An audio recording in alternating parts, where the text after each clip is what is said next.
Salam alaikum Mazoul Fillaoun, bonjour. On dit que tant va la cruche à l'eau qu'à la fin elle se brise.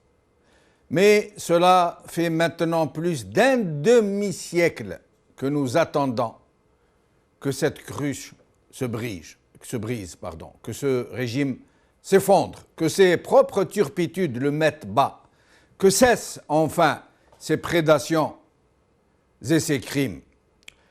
De plus en plus sûr de lui, au point de ne même pas chercher à sauver les apparences, ce régime n'en finit plus de transgresser toutes les règles, toutes les lois, y compris les siennes, tous les principes et jusqu'aux valeurs les plus sacrées de la nation.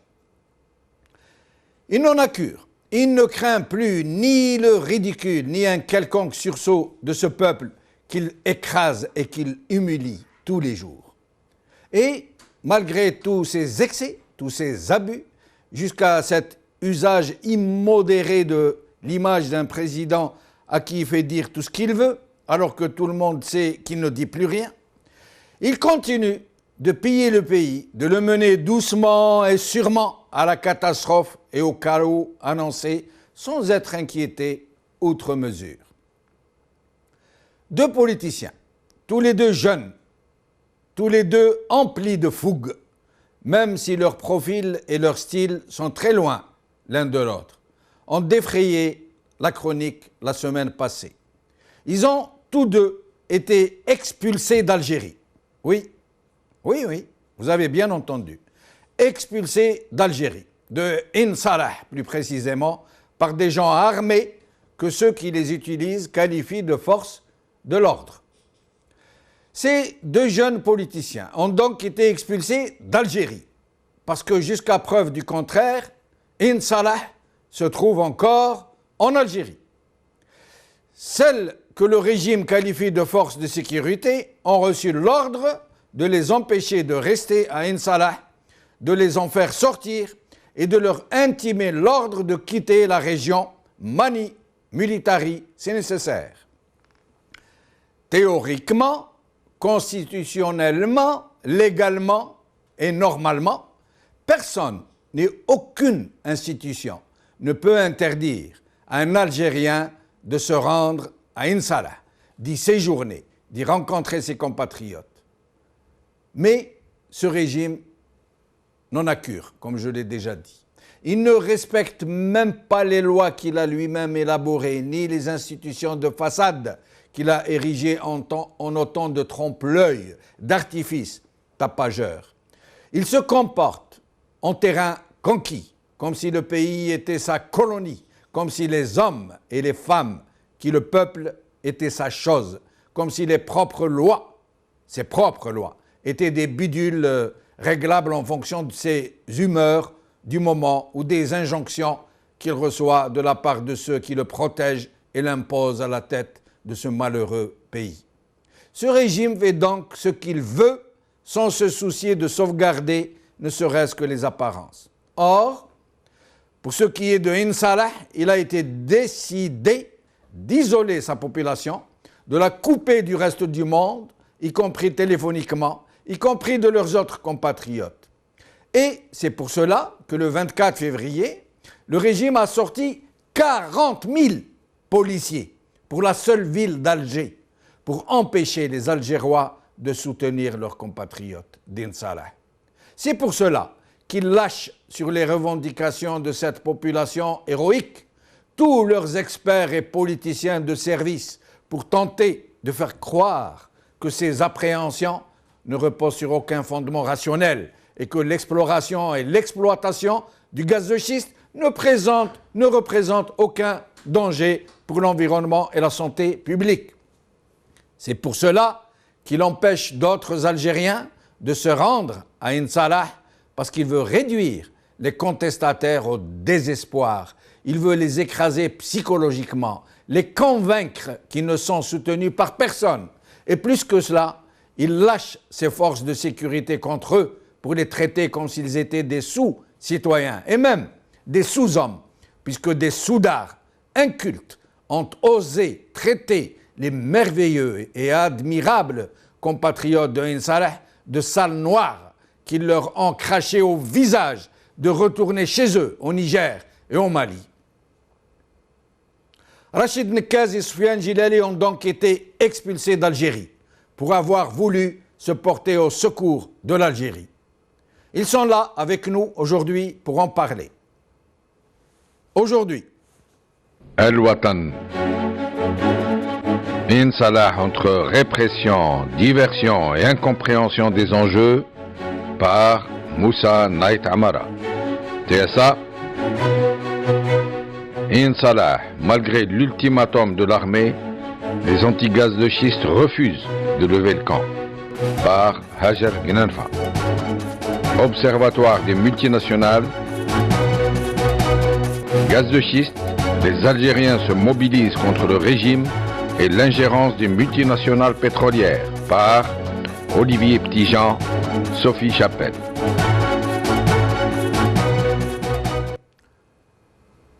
Soufiane Jilali, bonjour, merci d'être avec nous. C'est avec grand plaisir, Jamal Din. Merci. Alors, vous êtes le dernier en date à avoir été expulsé d'Ain Salah.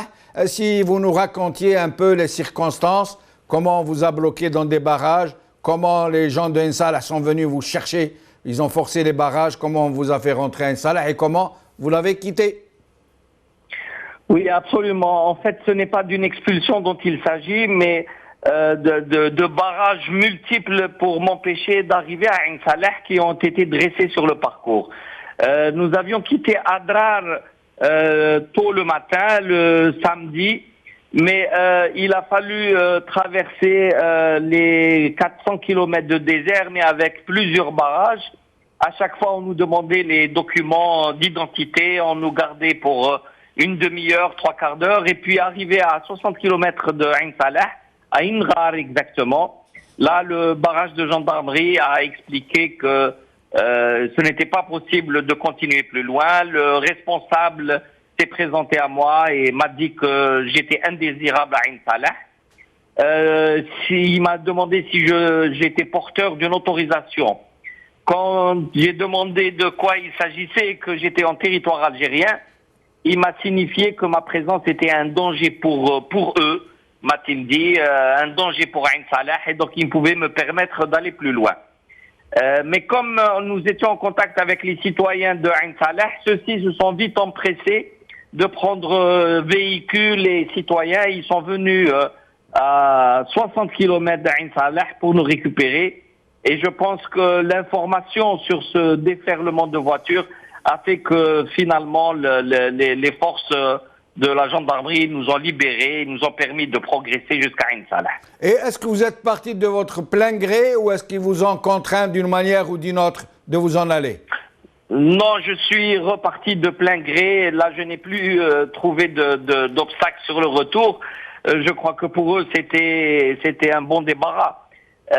Non, il faut dire que mais la situation était tellement difficile, les gens tellement excités par le fait de voir effondrer le cloisonnement, la fermeture, l'isolement de Ain Salah. Je ne voulais pas perdurer, rester là-bas. Ça aurait pu être compris comme une façon de vouloir instrumentaliser la manifestation. Restez avec nous, M. Jilali. Rachid Nekaz, merci d'être avec nous. Salam alaikum, salam. Merci pour votre invitation. Mes salutations à vous, M. Jamaldine Benchidouf, et à notre très cher Soufiane Jilali, que je trouve extrêmement courageux. Merci beaucoup.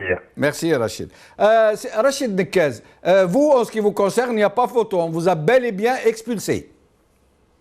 Ah oui, il n'y a pas d'autre terme. J'ai été expulsé de Ain Salah 15 heures après avoir été accueilli avec amour, avec fraternité, avec amitié, avec joie. Et je crois que cet accueil très, très algérien a été très, très mal perçu à Alger par certaines autorités politiques qui ont demandé le lendemain matin, à 9 heures du matin, à 50 policiers, de m'expulser de Ain Salah. Et on m'a dit très clairement, vous êtes interdit dans la wilaya de Tamarasset. Alors moi j'ai répondu très sèchement au commissaire qui s'est exprimé de cette façon. Je lui ai dit, Tamarasset n'est ni à ton père, ni à ta mère. Tamarasset appartient à tous les Algériens. In Salah, vous voulez dire In Salah.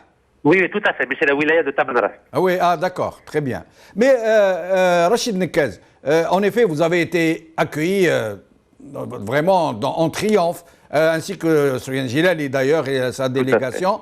Mais sinon, vous qui êtes généralement très pointilleux pour ce qui est de la loi, vous alignez généralement par rapport au droit, pourquoi n'avez-vous pas porté plainte contre cette expulsion? Parce que personne ne peut expulser quelqu'un de son propre pays.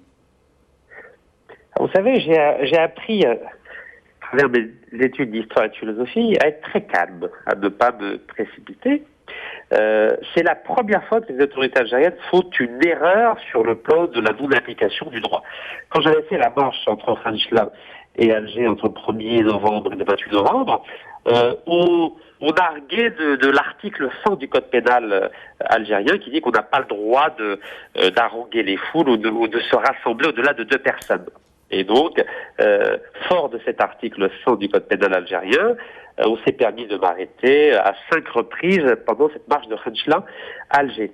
Cette fois-ci, le droit n'a pas du tout été utilisé pour m'expulser. C'était totalement arbitraire. Donc c'est la première erreur. Et bien sûr, je me réserve le droit dans les semaines à venir de porter plainte ou pas. Cela dépendra de la marche que je vais entamer dans Ain Salah à Alger à partir du 21 mars prochain, contre Total, contre le gaz de schiste et pour l'unité nationale, Inch'Allah. Donc, soyons patients et le plus beau reste à voir, Inch'Allah. Rachid Nekez, cette marche que vous organisez, pourquoi ne pas la faire coïncider avec le 14 mars, journée à laquelle vont participer des villes du Sahara contre le gaz de schiste? À vrai dire, la date du 21 mars a déjà été définie il y a plus d'un mois déjà, donc je suis déjà en contact avec des comités de soutien donc à Ain Salah. Et l'idée du 21 mars, c'est vraiment qu'il y ait un véritable printemps pacifique algérien, car je crois qu'aujourd'hui, il est temps que notre pays trace, j'aimerais dire, une ligne par rapport à son passé tortueux, tortué. Et je crois qu'il est bien de donner enfin de l'espoir au peuple algérien avec toutes celles et ceux qui veulent vraiment un changement pacifique, comme Sofiane Gilali, comme même monsieur Mohsin Al-Abbas du RCD ou d'autres hommes politiques qui représentent la nouvelle génération d'hommes politiques algériens et qui veulent un changement en Algérie pacifique, sans violence, parce qu'à chaque fois qu'on essaie de faire quelque chose dans son pays, à chaque fois on nous dit mais attention, vous êtes en train de faire de la fitna, regardez ce qui se passe en Libye, en Syrie, etc. Je crois que c'est bon.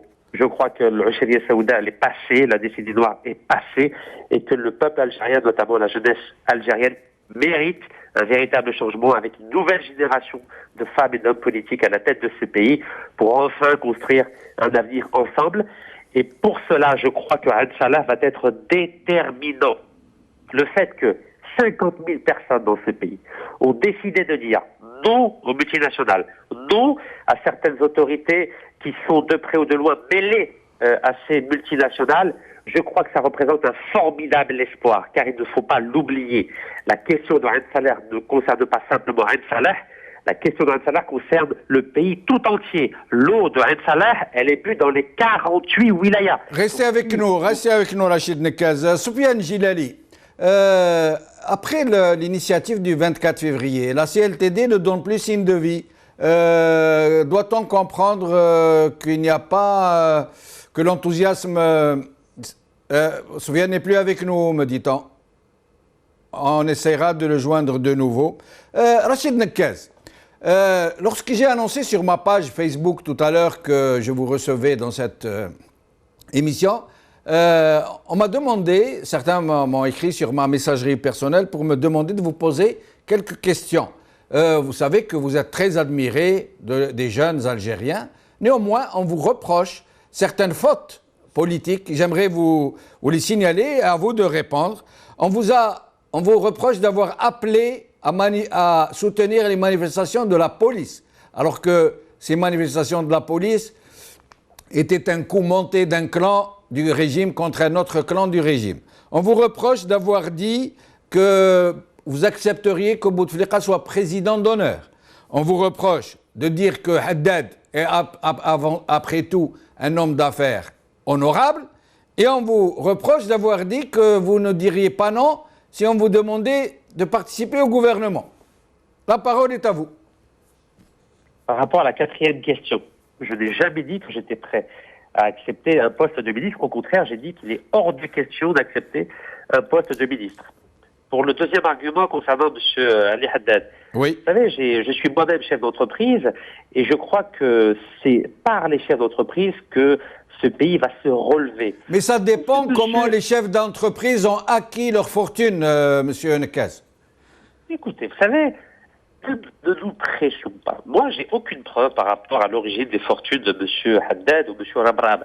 Je ne suis pas en fonction et je n'ai pas les éléments qui me permettent de déterminer si oui ou non ces personnes ont des fortunes, entre guillemets... et donc, il ne faut pas dire qu'il est honorable ou qu'il n'est pas honorable. Il faut réserver son jugement. J'ai pas dit qu'il était honorable. J'ai dit que si l'ambition de M. Haddad était de construire une véritable économie de production, je serais le premier à le soutenir. Et je maintiens ma position. Et votre appel pour marcher avec la police?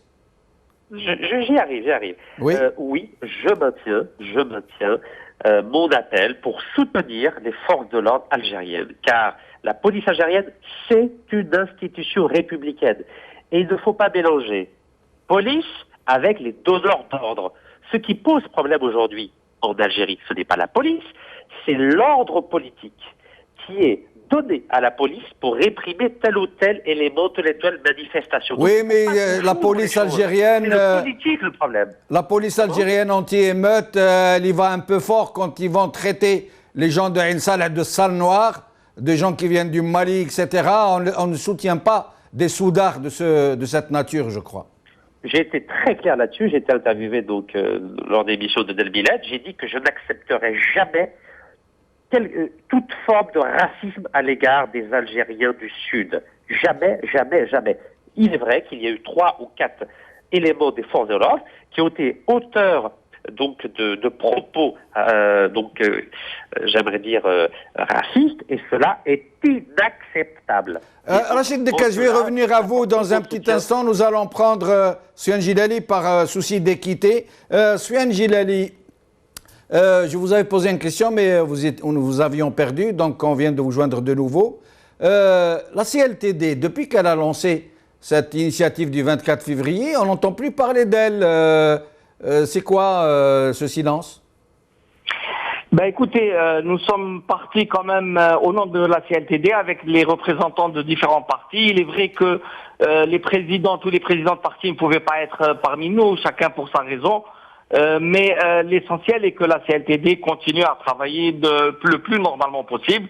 Je vous rappelle que nous avons en perspective la réunion d'un congrès, d'un conclave plus exactement, où nous allons débattre de dossiers très importants. Il faut revoir la composition même de l'opposition et essentiellement dans l'instance de consultation, peut-être revoir les mécanismes de fonctionnement et en tout cas se donner de nouveaux objectifs. Il faut aujourd'hui que l'opposition prenne plus de force, plus de couleur, qu'elle ait plus d'audace et qu'elle intègre plus de monde. J'en profite pour remercier déjà M. Nekez pour tout ce qu'il fait. Il contribue beaucoup au travail de l'opposition et j'espère qu'il pourra être avec nous aussi pour constituer ce nouveau pôle, pour donner de l'espoir pour le lendemain et non pas être simplement dans une opposition nihiliste ou destructrice ou alors une pseudo-opposition de salon. Il faut pouvoir être au bon endroit, au bon moment. Et justement, à propos de bon endroit et de bon moment, est-ce que la CLTD sera à Ouargla le 14 mars? C'est en étant à Ain Salah que j'ai appris que les organisateurs du mouvement anti-gaz de schiste étaient en train de préparer et que la préparation était très avancée pour la manifestation du 14. Personnellement, je me suis engagé à ce que le parti soit présent.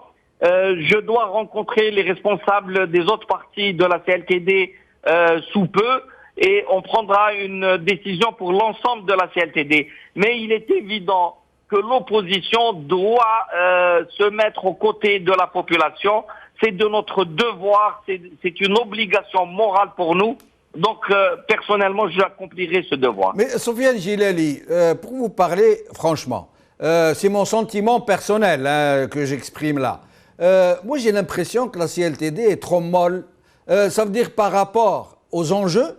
Je me permets ce jugement, nous sommes entre Algériens, nous pouvons nous permettre d'échanger nos opinions. Par rapport aux enjeux, par rapport à la gravité de l'heure, par rapport à tout ce qui se passe, là, on a l'impression que la CLTD fait de la politique politicienne.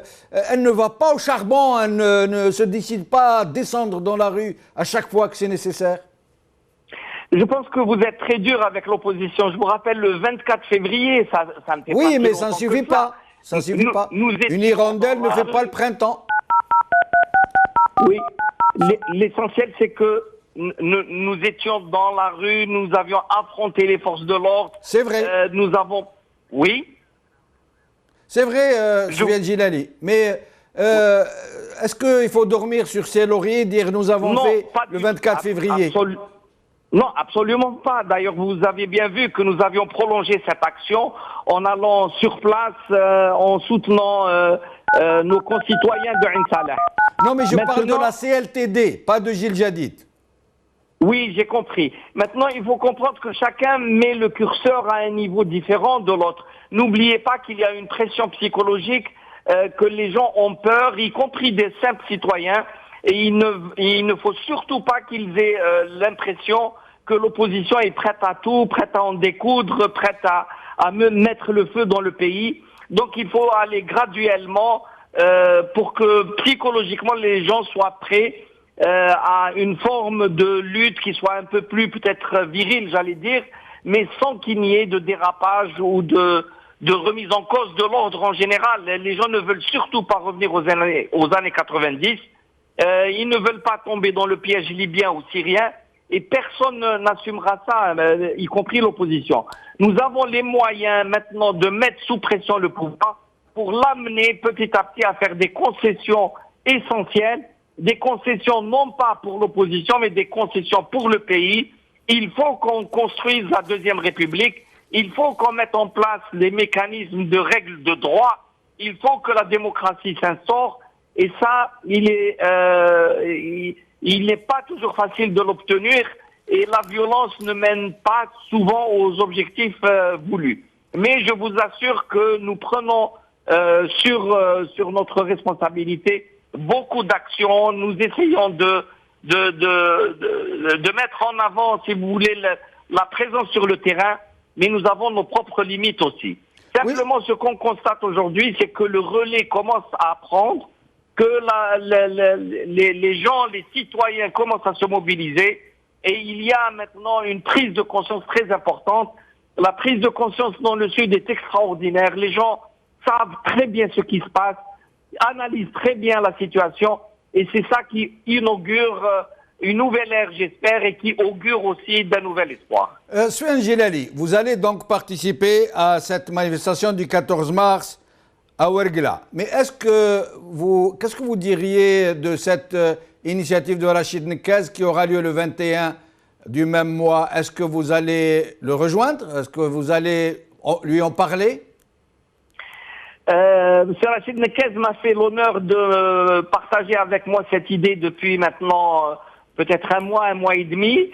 Il avait lancé l'idée de faire une marche à partir d'Ain Salah, puis dernièrement je crois qu'il voulait plutôt la faire à partir d'Alger. Je ne sais pas s'il faut aller jusqu'au bout de cette initiative ou plutôt essayer de rejoindre nos amis qui travaillent sur le terrain pour le 14 de ce mois. J'espère que je pourrai rencontrer Rachid et discuter de l'opportunité de la chose. Merci. Mais croyez-moi que je suis prêt à aller le plus loin possible dans un cadre pacifique, bien entendu. Merci. Merci, Sofiane Gilali. Rachid Nekez, il nous reste environ 3 minutes. Est-ce que vous allez participer à la manifestation du 14 mars avant la vôtre? Est-ce que vous allez y participer? Vous savez, contrairement à ce que pensent certaines personnes, je n'ai jamais été dans une démarche solitaire. Donc oui, je vais participer à cette journée d'action du 14 mars. Ça va se passer à Paris en lançant le début du boycott des stations-service de Total, qui, comme nous le savons, est la multinationale qui contrôle 49% du gaz de schiste en Algérie, notamment dans la région de Ain Salah. Donc en solidarité avec nos compatriotes de Ain Salah, donc je vais lancer ce boycott des stations de service. Et vous pensez avoir des résultats? D'abord, Total a démenti être d'une quelque façon dans le gaz de schiste en Algérie, l'a démenti officiellement. Et ensuite, même si c'était le cas, vous pensez que votre boycott, votre appel au boycott pourrait être suivi en France? Premièrement, Total ment. Total est toujours opérateur dans la région de Ain Salah, et ça vient d'un contrat qui a été signé avec la Sonatrach le 22 décembre 2009.